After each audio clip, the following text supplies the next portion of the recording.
Welcome to Event-Vods. Watch the full game from NLC Spring Playoffs 2025. There are still those same champions that I want to see, especially the lane bullies for Tyrion on the top lane, because Tyrion, if he's set ahead on the lane, he can do quite a lot. We have seen how potent of a player he is, and on top of that, there is going to be an additional problem for Ratones, because if Baus is way too far behind on a champion that doesn't allow for that, so for example like Cyan, who is already gone, Cho got gone from the game 1 as well, this is going to be a problem for Ratones to find a good use for Baus then. So it is understandable why they're sticking to those bans, but I like that little addition there, because we looked at Ivern, and we talked already today about how Verdant were able to pull off the Ivern full noodle in their series versus Bulldog, and Ratones decided they don't want that shielding power for Verdant. No, so that will change things up. Pantheon still up and available. Rumble as well. Looks like that's going to be left up, both those champions for Ratones. So likely looking for a trade. I would anticipate that they're actually looking for the Pantheon. So if I was Verdant, I'd feel maybe a little more, happy to remove that. Yeah. If they end up taking Poppy, so be it. The Galio is also up, so I think that's the preemptive pick, right, for Baus. Secure Baus champion. It obviously also works as a flex. So now this is like a kind of waving to Tyron saying, hey, like, Rumble's up, you can take it if you want, but you know it's likely just then going to be, into that Galio straight away. I wonder how that's going to change things. If that's just going to mean, for Verdant, they hold on to R5 for Tyron, or if they're actually just going to kind of swap things around, look towards somewhere else. They take the Ambessa pickup, which I don't know how much I like. The Sejuani is obviously very good with Jungle Pool the way it is. I wonder if Nemesis kind of just ends up taking the Galio even blind here, with this situation, and then they take Baus's volley bet. That could like be a very, very valuable thing here. Galio can't lane into AD champs. Like, it sucks. We even saw Chovy do this. I think it was actually just against HLE very recently. Even the last series of the series before took Renekton into Galio in the mid lane, and it was horrible, as Velia is eyeing up that Trundle pick. Old school counter into that Sejuani. There is the world in which Verdant right now go with this Ambessa Sejuani, and they don't pick AP for Senkax on the mid lane, but they go with something AD Yone style. First of all, to make sure there is more synergies for Sejuani to work around, and second of all, to make sure that this Galio now has a really weird situation as to where do I go, because in top lane there is not a good matchup, in mid lane pretty much as well, and then Verdant can decide to put something like AP Shiganari on the bot lane. I think Silas or is maybe the way Silas. to go, despite all that. I like Silas here.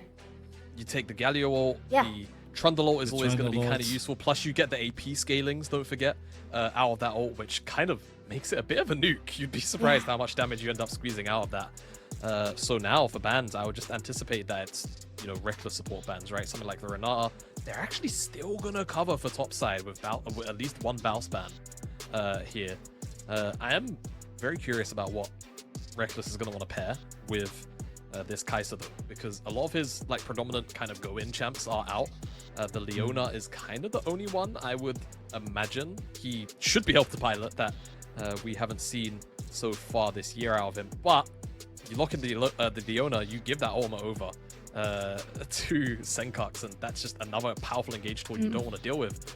Verdant call out the Leona and take it away themselves. So curious now about what this support matchup is actually going to end up looking like. Yeah, there's not much. Yeah, there is Brom or there is Renata left for Reckless. There's also Janna, but that does not look like a game for Janna at the moment. I mean, there is some decent amount of engage from Verdant's side, so you could work around the disengage support on the bot lane. It's just, it's not something that Crowny will be happy with. Aphelios, wow. So Lulu Aphelios, I guess, maybe is the likely call here for Verdant. That's going to be really interesting to see. The range right now of Ratones is very, very short, so I don't hate it. Like, I don't hate it at all. Though the engage tool, additional engage tool of, hey, like Nico coming in would be huge here for Verdant. Sorry, for Ratones. Yeah. Just because, again, getting onto the backline, massive. It does give it over to Silas, but at the end of the day, I think you can still be happy if you end up finding those high-value targets in the backline. Yeah, there is already so much given to Silas that it feels like adding additional big ultimate on top of that doesn't really change things too much. It's harder for the time being, but okay, so we're talking about probably Galio Nemesis on the mid lane. Oh, come on. No. Okay. It makes sense. It makes I sense. mean, like, it makes sense. It's just It had to be the Thresh, yeah. It had to. D5. Yeah, you need to protect that you don't have the Gale Force yet. You no longer have the Gale Force. You need to protect him. You need to give him a lantern. You need a sliver of hope, a light. Very, very old school, you know, pairing. When the Aphelios first came out, the Thresh was very, very, very good at just kind of providing what it needs to with the lantern. I think especially against a Trundle Pillar, it's going to be great. I do worry about its ability to, you know, protect Aphelios from Vi and the Galio and the Nico, but I guess we'll have to see how much work Obstinaris is going to have his cut out for him as Verdant. Match point, backs against the wall. Needs to be something special, and they've backed out the Thresh Aphelios in the bot lane. I love the world where Vi is the top laner and Trundle is the jungler. So this could be it. Solari and Jamada. Name tags off. Where do you land? Oh, name tags off. That is so much more difficult because I feel like both teams cooked a lot this time, and I love the Sejuani with so many melee combinations on the side of Verdant. But Los Ratones have cooked so much because they can work around their ultimates, but also even without ultimates available, there is so many different synergies between all these characters. I think Los Ratones should take game number 3. I think the X factor here is Senkux and how he's really going to get a lot of the usage out of the ults that he's got available to steal, and what Shiganari can potentially do with that space. But I'm looking at Senkux first and foremost. He's had a really quiet series so far. He needs to have a banger game 3. Silas with Nico, I think that could be the key because he can engage that really fast. But if you don't know how to count minions, maybe LR will be able to count to 3 and win this one, moving to Copenhagen. I know we're going to toss it to the casters. Initialize in trouble. What do you have to say about this draft? Sejuani and double melee synergies at 2023 and his OMG on the Rift. Where have I seen this style before? But I love what you were calling out there on the desk as well. I know Georgia was saying to me in my ear as well. Aphelios is fun and all, but we haven't seen him as much because he doesn't have Gale Force anymore, and that makes him a lot trickier to play. Man, this champion feels so miserable because they just took away that one mobility thing that he had, right? One thing that could give him those big wombo combos like the huge Moonlight Vigils with the Gale Force forward. We're talking about forward. Noodle might be too far forward. They are going to have to back away very fast there. Senkux getting to run away as well. Everyone's still on a flank angle. Look at Lips to me. I think he just spotted it a little bit. They'll step in and throw down some wards. Bao stepping on forwards again regardless. They'll throw out an abduct, and that's the end of it. Nice invade for the ward, though, nonetheless. All right, so let's chat a little bit about those compositions, because even though Sejuani is very happy to have a lot of melee champions around her, I feel like composition-wise, Los Ratones are chilling. I love the fact that the Nico got paired up with Kai'Sa because it really does disguise the few things that Kai'Sa really struggles with in lane, which is her short range into any AD carry that has longer range or poke faster, which is pretty much any AD carry in the meta right now. But Nico does disguise that because it helps her push down that bot lane, and you never really have priority lanes with Kai'Sa, especially with melee supports, right? And then secondly, like, Los Ratones comp just makes so much sense. One person will choose to dive, everyone can pile up on top of that target. If Shiganari could not play the game previously, you had to be careful. How can you be careful for Vi R? He just instantly stun locked you. Very tricky indeed. And again, yes, you've got the lantern. Yes, you've got kind of fake frontline in the sense that Silas can step on forwards with the Sejuani, with the Ambassador, and buy space by kind of full contact League of Legends, right? You just dive the divers on your own front and try and give space by just engaging really, really hard. But it's going to be a tricky old game for Shiganari. However confident and comfortable he is on the Aphelios, is a long-term comfort champion for him from way back when it first released. Had a lot of success on it then, but a lot of AD carry players did, and no one's really playing it however successful they've been on him. So it's a bold call, to say the least. And I want to say right here, because both of these junglers are pathing towards the bottom of the map. However, that is a triple lane priority for Valia right here. You see them walking actually super aggressively towards the Gromp of Noodle inside his jungle. He actually had Reckless with him for a second right there. They're going to drop down the wave pretty deep, and they're just going to stay towards the bottom of the map, which means that Noodle is going to have to 180, go towards the top side, which is the safest for him right now, as Valia is going to... Oh no. He's just going to camp that bush, trying to stop Shiganari from walking that tower. Does finally have that level 2, switches weapons, gets a little bit of safety back. Actually does get that dark passage back to safety. Can look potentially for the binding eclipse. Gets the flay back. Now Velia's in danger. They can turn it around. Moonshot! Not required. Just an auto is enough, and they turn it all around. Again, reminder of game number 2. That's exactly what happened. Los Ratones overstay their welcome. They fail a dive, and Verdant bite back. That's 1 kill onto that Aphelios. And mind you, it's not like a misfortune. Like, Aphelios does still scale pretty massively into the late game. It's just a case of, can he stand still now that he doesn't have the Gale Force to output that damage for himself, right? But so far, so good. It was a trade of flashes right there. Velia's flash versus Ganari's flash. And so far, he came out in favor of... Work from them. They find themselves in a pretty good position here early in a way they might not have been if things had gone a little awry. Noodle turns up at the right moment, and they managed to get an early kill on first, which was going to be a necessity to play this game out. Why the top side bounce back on his Vi, gets a big chunk onto Theron. Will be very obnoxious. We know he builds crit on this champion. We know exactly how he likes to play it, and it is pretty silly to witness when you're used to just Sundered Sky and Bruiser builds. Oh, they're looking for Wild. Nemesis here. Remember, it is Sejuani and Silas, so that passive pairing in terms of getting the melee synergy on the permafrost can get really difficult to manage. Nemesis has got a flash. Velia's coming on over, flashes away from the abduct. Bela comes down, pushes Senkux away from Noodle. Flash for the chomp, Senkux in danger. Flash on forward from Bounce with the Vault Breaker. When does Senkux have his own abscond abduct? Gets out to safety. A lot of summoners blown, but no one dies. Yeah, that was 4 flashes in this particular skirmish that was the top side of the map. I was actually wondering right there, because if Noodle ignored that mid lane gank, that would have been 3 out of 3 games that he would have double scuttled Valia in this series. It's not quite going to be the case. He does take that flash, though, off of the Trundle and the Galio. So let's see if it's going to be a return gank from actually either of the two, right? Trundle is a little bit more of a simplified champion, not so much of a 2025 champion, if you will. He does need setup from his lanes, but if you're looking at the level 6, there definitely is a bunch of it. With Nico down the bot lane, ultimate from the Vi over the top side of the map. Talking about it. Their best to make this one a bit messy as Terran gets hit with that Vault Breaker, gets to back away, is alright for now. Baus not overplaying there, but is still up a decent amount here in the early lane. Has managed to get a good shove, get that roam down towards the scuffle between the mid jungles and help turn that around. With another early game where Verdant have at least managed to punch first, even if the gold is pretty much even. Velia at the level 4 mark. Again, looking at an early dragon. He's been known to do that once or twice. Instead, now turns towards bot side. Obstinatus low, misses the death sentence. And that can make this very interesting indeed. The pillar comes on down. And the pillar of filth, of course, on traditional Trundle. There's a flash there from the Thresh. Yeah, and you can see the difference right here, right? With a Nico together with Kaisa.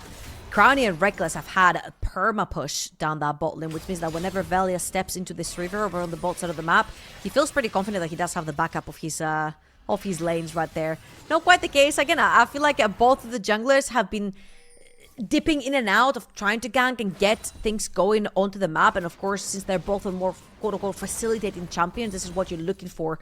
Their impression in that early game, and so far so good. There's a bunch of summoners blown, and with the Void Grub spawning in about 50 seconds time, I'm expecting a lot of those to get exploited very soon.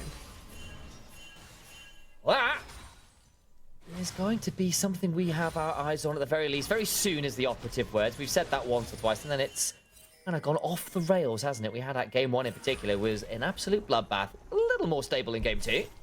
Obstinatus being run out here by Velu. He's a lot faster on that frozen domain. In comes the W as well. Flash on forward from Reckless. Gets that Tangle Barb through. The death sentence is decent enough. Can look to bring in a Galio, though. Keeps him alive. Knock up there, of course, as it's the villain's entrance, not the hero's entrance. It was a stolen one. Senkux right there trying to protect Obstinatus, but with Dragon up and available, Verdant is going to focus on that, as Verdant are focusing on Baus. In comes the Permafrost and the Glacial Prison, and Tayron will say, you do not pass go and you do not pick up 350 gold. That's a kill over to Tayron Zambesa, which I'm going to be very honest with you. I feel like Tayron has really been struggling in this matchup versus Baus, so get him just a little bit ahead onto this Zambesa. He's a little bit freeing for him, I guess, over in the laning phase. Let's see how he chooses to translate that as Nemesis just walks up, Qs, steals one Void Grub. No +1 tick on the I forgot what it's called, but the fit strength of the neutral objectives. You'll probably know this, do actually get it for the you. name better. It's the objective marker, but yeah. No, Oh, you you do got actually two get actually. now. True, So true, you do true. get two. Now, actually, also, they get a kill on the other side as Velia tried to cross map and gets punished by the death What? sentence into the Severum Crescendum combo. Aphelios now at 2-0. I don't know if we'll have a replay off of this, but I'm not sure what really happened there. Was Velia trying to take the crump and he got caught? And if that's the case, where was Crowny and Reckless? We'll have to watch this one more time if we do have that replay. However, that is a second kill onto Shigenari now, and it's giving a little bit deja vu of last game. Oh, okay. They catch him over the wall. This was already warded. And just take him down while Reckless and Crowny were trying to push in for that wave. Very, very clever warding right there from the side of Verdant to spot Velia as they were making a play on the top side of the map. Well then, this gets interesting, doesn't it? They need to look for the Pot Blossom's the wrong term. Blooming Burst, that's the name of Nico Q. Took me a second or two. And they find themselves with a slight discrepancy here in the kills, slight discrepancy here in some of the objectives they would have liked to have picked up, and Lost Returns still even enough in the gold, but it's an early game that has actually managed to not see this Aphelios put in the dirt, which we're both worried about happening. Team fight's still going to be hard, but hey, if the Aphelios was ever going to work, this is the way it was going to be. The moment we say that, Cease and Desist comes on down. In comes the Galio, though, alongside, of course, that death sentence, and of course, the Dark Passage, as I get my abilities the wrong way around. Either way, Shigenari gets out alive. Yeah, I feel like Obstinatus is going to have to be very, very on point with when that Lantern drops, because there is a lot of CC on the side of Los Ratones, so if they do chain it up, it's going to be really difficult for Shigenari to even click that Lantern. So Obstinatus has a really, really tough role of keeping his AD carry alive from every single threat that can literally dive up on top of this Aphelios. But so far, so good. Shigenari very, very close to that first item. He's got his first 2 kills. The Plento was at the top of the map. They managed to rotate over the Los Ratones bot lane as well. And they have Noodle around, scouting a little bit on the top side of that jungle. So far, so good for Verdant. Nothing extraordinary, but at the end of the day, they're playing for a scaling composition. They're playing for late game team fights, and they found Velia. Another death sentence, and that'll be the Permafrost stacking as well. These picks have been brutal. In comes Nemesis, but look, Sen comes in with a Dark Passage assisted Pot Blossom. In comes the Moonlight Vigil, and a second one's picked up. Doesn't even need to use the Binding Eclipse. They get a double on to Shigenari. This Aphelios is well and truly online. Absolutely. 4-0, even a bounty on top of his head. This sort of let's play around the 80 carry composition seems to be working so well for Verdant, even though a little bit unorthodox in terms of it's an Aphelios. And we don't necessarily see that champion very often as a Obstinatus tries his luck. Oh!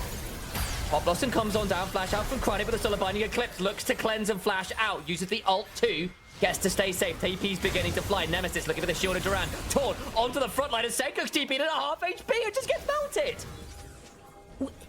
Hold on a minute. We talked about a 4-0 on Aphelios, but he hasn't cashed in yet. He doesn't have any more items in his inventory, which means he's dead even with the rest of Los Ratones are looking for even more. But this should just most certainly be the case. There's not a lot of mana in Obstinatus champion or Shigenari's champ right there. A little bit overforced, but they get out. Yeah. Another back interrupted though, and they're getting increasingly annoying. And yes, Verdant, some good moments here. Lost Ratones, no slouch and no stranger to having to come back from slightly fumbled early game plays. Crowny's going to get a wave crash, get 2 plays. But look at this replay, because it was a whole thing, Georgia.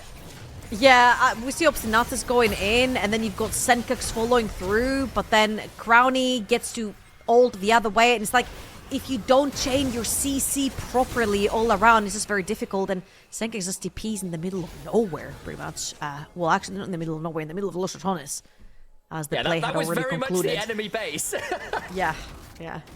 He wishes he had TP'd in the middle of nowhere. Yeah, I was hoping a little more distance. Danger close is one thing, but that's ridiculous. Either way, kill back. All the while, Shigenari has now reset at least and managed to pick himself up that first time, gone towards the Collector. Often a nice pickup for the Aphelios who likes his lethality and that ability to get some burst combos. That death sentence. Inches off hitting Noodle, though, on a flank angle. Going to try and find a way to turn it around as they go in with that cease and desist, and Obstinatus just dies. The flank is turned into a bit of an awkward sit there and watch their player die. Reckless looking for a blooming burst onto Noodle, who has to sort of back away. Dragon has spawned, and without the support, the man advantage gives LR the opportunity to start it up. Yeah, Thresh is a pseudo-tanky champion. You can't really be face-checking. If you get caught, you're going to go down really quickly. They showcased that right there and then from the set of Los Ratones. And the fact that they had a numbers advantage on the map means that this is a pretty free second Dragon for the side of LR. And even though the Trundle is 0 and 3, I will say, I don't think this is necessarily very problematic. That Trundle is primarily there to stop the retreat from that Aphelios and to shred defenses off of that Sejuani. Once he does these two, his job is pretty much concluded as Obstinatus. Can't quite stop the recall right there. It was a clone all along. Oh, it was a clone. It was a clone. Okay, you know what? Baited. Nico really confuses me, man. Nah. It's like, No, oh, there's two insult Kaisers on the map. Oh, there's two Trundles. Oh, look, he didn't cancel the back. There was no back. It was Nico. Oh, okay, cool. I'm sensing a slight amount of rage. How many times have you been caught out by a Nico roam mid? Just out of interest. No, A little actually minion none. I think it's all casting related. It's like, Genuinely true though. It's very tilted. You look down the map. Which one's Kaiser? Which one's Nico? yeah, it's like you see the AD carry walking mid and you're like, wait, they actually put Victor bot? And it's like, no, you're an idiot. They didn't put Victor bot. It's a Nico. Open your eyes. But yeah, I'm an idiot. We tried. I tried. Yeah, I mean that too. Like we're both not. You know, we could be smarter about these things. Either way, Tyron eats a little bit of the denting blows and the relentless force from the Vi, who goes back in, doesn't quite hit that Q, and the turnaround comes through with the cunning swipe and the sundering slam. Trundle on a wraparound though, might look for the dive. Tyron going to try and start Dracon stepping away. Out comes the pillar. Subjugate down as well. Public execution onto nothing and no one. Doesn't quite go down, but is forced to reset here a little awkwardly. The turret is going to be picked up surely by Baus as a result. Yeah, Los Ratones are trying to play away from Shigenari's Aphelios right now, which is very wise. Try to isolate side lanes, take down Tyron on the Ambessa. Didn't end up getting his flash either. However, they're going to trade the neutral objective with the structure over in the bottom of the map as Baus takes that top lane, bot lane, sorry, tier 1 tower for Los Ratones. And pretty much dead even in terms of the exchange right there. Let's see how Verdant is actually going to choose to utilize that Rift Herald to try and gain some control on the map. Again, it's going to be so important to have wards ahead of time for sort of Verdant when they go into neutral objectives. It has been a little bit of a hit or a miss for them getting onto these neutral objectives. And with a 4-0 Aphelios, you definitely don't want to be stepping into fog of war. No, you don't. You can't be the face checker. You have to be allowed to hit your buttons appropriately. If you can get a good Moonlight Vigil, you can get a big combo with your abilities and get some of those free weapon switches. You can find some moments, but this will keep happening on the side lane. In goes Baus, Crown, he follows with a killer instinct. And that instinct was correct. Tyron finds himself in a 30-second grave. Yeah, Verdant are going to use the Rift Herald right now. Use the numbers advantage that they have on the map, at least for the time being, to take that mid lane tier 1 tower. Nice little flash to interrupt the Justice Punch. Flashing on forward from Noodle. Going to get the permafrost down. Pop Blossom in response, though. Velio turning up. Trying to turn it around with the hero's entrance, but there's a dark passage out to safety. Baus now hunting. Has got flash to work with. Can look for something more. Cooldown's not that long. Speedy at this point with the tier 2 boots. Looking for another Q. Mega Blast Cone. Just out to safety. Blast. Flash not quite enough to get in range, but Noodle now split off from his team. Turret was secured all the while. There's another dark passage. Can Noodle get to it, or is it going to get body blocked? Not quite enough. Turnaround, they've stolen Velia's ult. The Subjugate could be valuable here, and that Verdant actually do a good job of extracting the skulls. Well, no, Shigenari has died. Baus in danger, needs to try and back away here a little bit. Looking to go on forward, Dracon step into the public execution. He's overstepped, he will die now. Surely no way out for the Vi, and Los Ratones lose their top laner, even if he buys a second or two more. Yeah, that was one of the longest plays in history as Los Ratones take advantage of all the chaos going on the top side of the map and majority of Verdant, not majority, well, the whole of Verdant being stuck on the top of the map trying to take Baus down and do what Los Ratones do best. Use Baus's deaths to their own advantage. Second tower in the mid lane is going to go down for Los Ratones.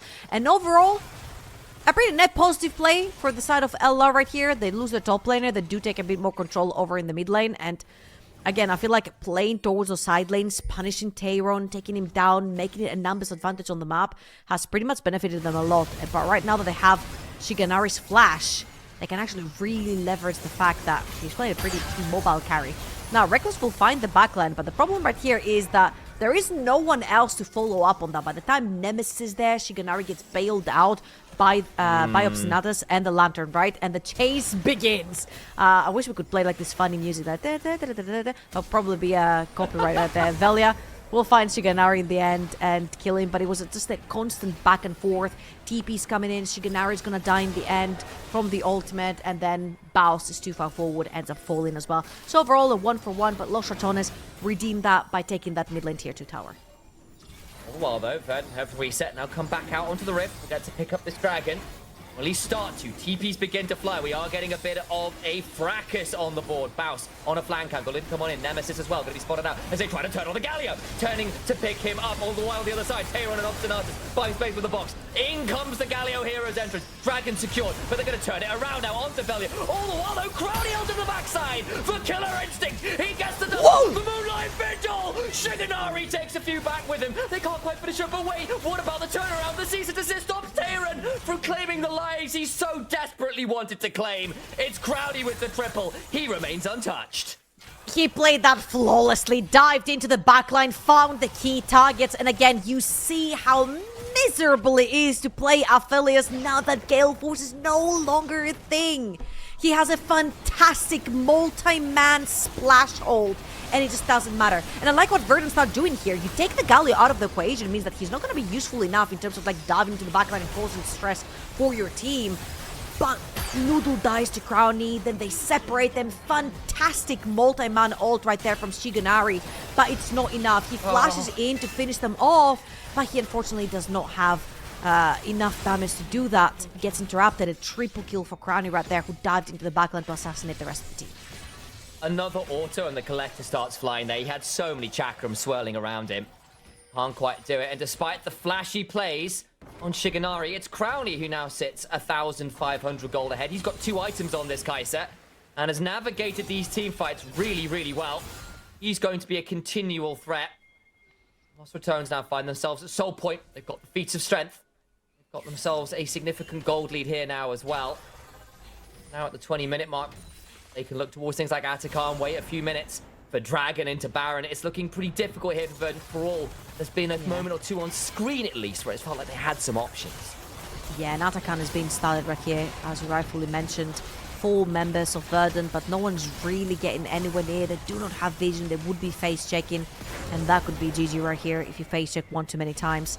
Now, of course, I wanted to point out that even though they did their best from the side of Verdant to get those skills onto Aphelios, Crowny has found his way back in. All those tower platings, the side lane towers, constant gank on the side lanes, 403 on the Kai'Sa, 1.4k up, 2 items, over 1.5 for Aphelios, and unless that Infinity Edge comes through, we need a 3rd item on Aphelios as well.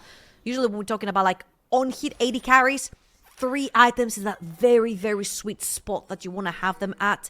However, Shiganari is going to be at that 2-item spot right here, and I think Verdant are really, really hoping that they can slow down the game. Talking about slowing down the game, though, those Ratones are on Soul Point, so in 2.5 minutes, you're definitely not going to have 3 items on that Aphelios. And you're going pick CC into a Chem Soul, which will give you tenacity, those wonderful things. Gonna try and turn around to the Baus, who just take a fair amount of damage into the stolen cease and desist. He gets so much back, though. Senkok's had to flash away. Noodle now in danger. He's turned into his namesake. He's dinner. Down goes Senkox as well, who is cut down in his... I'm not even sure it's prime at this point, really, is it? In this game, 1 and 3 on the Silas, having a rough old time. Crowdy with the Killer Instinct, looking for the orders. Taylor tries to get something with the Drake House up and just can't do it. Baus debating going forward. Of course he does. It's another good Moonlight Vigil. He'll get 1 back with Shiganari, but the fireworks mean nothing. It's a festival for Lost Ratones. He gets 2 in the end, but it's an ace for Lost Ratones, and right here, they're gonna get to push that bot lane tower. I'm thinking that... I thought that we're gonna TP back right here, but let's watch one more time what happened.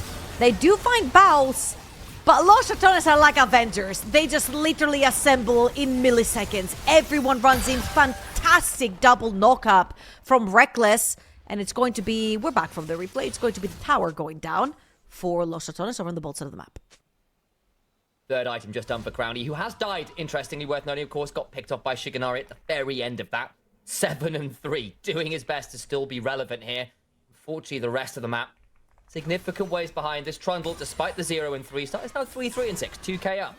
It's not getting easy to play this game right now. See whether they can play this one out. As Dragon spawns in 50 seconds. Shiganari trying to claim as much gold as he can. I wonder how close he is to that third item completion. Can't be far off, one would imagine. I'm thinking right here with the 2 shutdowns that Shiganari got, reminder that he was 1.6k down, and now he's about 700 gold, which means that he got a good part of 1,000 gold in his pocket from that previous fight. He must be really, really close, but not 20 seconds close. And Verdant, again, they have been struggling in finding their ways into those neutral objectives. There's no easy way to face check. Noodle's gonna have to do it for them as Baus is looking for Shiganari. He goes the distance. In comes the hero's entrance, and Galio brings the pain. They'll pick up absolutely everyone in the mid lane. It's Noodle and Senkux alone trying to clear the wave desperately to hold on to the game. And Lost Ratones will be having none of that. A triple over to Velia. And you just see how simple it is. No mobility, no flash, no barrier. Press R, stun him into place. Everyone dives in. Shiganari dead. He's the whole damage from the side of Verdant. He was the last choice of damage, and he is down. And Lost Ratones are taking everything in that base. 10 seconds to go, and Lost Ratones have decided they've had not quite enough. They'll take a Nexus turret and then go back towards the inhibitors. A little umming and ahhing there. They'll have the base critically broken, but they can turn for soul. They'll play it slow. No mistakes.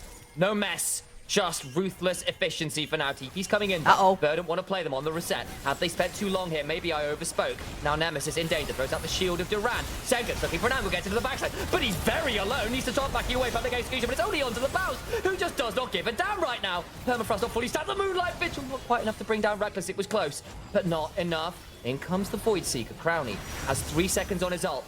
You can see what he's thinking. He's got mana. Can he consider an ult in? It would be bold. But it is Crowny. He's feeling strong. The W's keep landing. That's finally one that misses, and he won't press the trigger. And you would expect that this would be the perfect timing for Verdant to fight. Lost Ratones had not had their backs. They hadn't had their resets. They hadn't gotten the extra gold in their pockets translated into items yet. So I really commend Verdant for trying to get that aggression through. You grab 3-4 kills, you grab Baron, you could turn the game around. Not quite the case. It ends up being Soul for the sort of Lost Ratones. And let's watch this one more time. It's as simple as press R and everyone piles on top. Crowny will dive into the backline. You see Nemesis flying through. I mean, it's as simple as that, right? You don't have mobility, you don't have a flash, you're sitting dark, and what better than an ultimate that is a point and click follow stun like Vice to pin you down. This is not a naked Vi, as you like to call it. She has a full mecha transformation sequence as Galio comes flying in from the heavens to support her. And that's not including the Kai'Sa, or, of course, the likes of this Nico as well, who's often been followed with the Pop Blossoms. It's been very easy to coordinate that combo together, and it's led Lost Ratones to a very healthy lead. This game is all but over. Fat Lady may not have sung yet, but she has warmed up and she's done her rehearsal. She's just waiting for that last moment on stage. Yeah, and unfortunately, we're never going to get the coulda, woulda, shouldas right here. 3 items on Shiganari. And let's see if that's going to matter, right? That's an 11,000 gold lead on the side of Lost Ratones. They are burned up. They're pushing in the waves. Baus, I think he's alone. He's not really alone. He's got 2 more friends on the bottom map. 3, actually. Make that 3 more friends. And Nemesis on the side, ready to ult at any time. The play on to Velia, but how much that really matters? Shiganari, the best weapons here as a combo. Decent wave clear with the ranged autos on Calibrum. The Void Seeker just shied there. Baus thinking about a Q forwards. Of course he is. And the thing is, any other player say, nah, they wouldn't go for that. But it's Baus. And therefore he actually might. So I have to keep an eye on it. Hey man, if you have a Kai'Sa and a Galio diving in with you, I mean, I guess that's a risk you're willing to take, especially with like 11,000 gold in the lead right here. They are looking again for Shiganari. He's playing very safe. Still no flash. The wallets have turned into the whole damn vault. Vi, quite known for breaking those. Just press Q once or twice. In comes the Glacial Prison. It's nice, but there's just no follow-up. It's only onto Reckless. Not the most valuable target. Shield of Durant onto the front line. Obstinatus flashes away on the thresh. In goes Reckless. Pop Blossom on 3. Crowny follows. They try and buy some time. The villain's entrance is followed by the hero's rebuttal. They'll keep throwing out the Acathian rain, and they know what they say about that. When it rains, it pours. Verdant will be absolutely annihilated. 3-0 for Lost Ratones. And Denmark, check your harbors, check your ships. They're full of rats. Lost Ratones are heading to finals.